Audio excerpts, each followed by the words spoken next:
Hey everyone, going to walk you through how our movement analysis works. So here we are in the mobile app at the home screen. To get going, just click that button right in the middle, Start Assessment. It'll bring up your list of clients. You could use Guest Client or create a new one or just choose one from the list, which will then bring up the two different types that we have. So first one we'll dive into is functional assessments.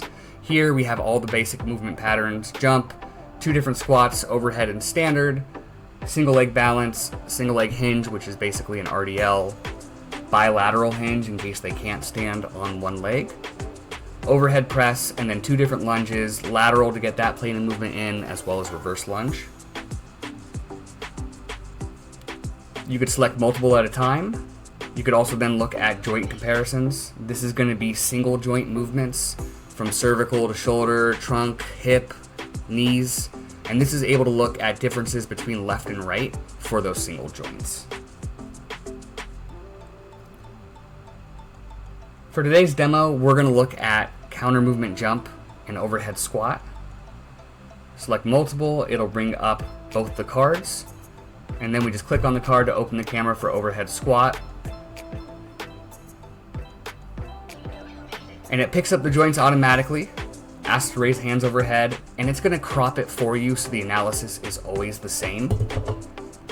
Same thing for counter movement jump, picks it up, it's going to register that a jump took place. You could approve or redo the movement at this point, but we're going to click save. And then it's only going to take about 5 to 10 seconds to process and get you over to the results.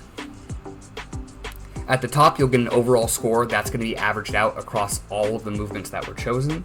You'll also get an AI summary that breaks down and connects some more dots for you on the results that were shown. You could also click Chat with Borelli. That opens up a chat to talk further with the AI to understand the results even deeper. Areas of concern, that's going to be any joints that scored under 70%. We'll get into joint scores here in a moment. You'll also get exercise recommendations generated from any issues that you see on the report. This is going to be the most pressing issues that we need to solve. And then we get into specific movements. Here we're looking at mobility for overhead squat. This is where those joint scores come into play. These are taken off of standardized ranges and compared against the range of motion that was achieved. For compensations, we'll look at things like excessive forward lean, knees going in, arms falling forward, as well as squat depth. And then joint displacement, which way they're tilting vertically as they go down.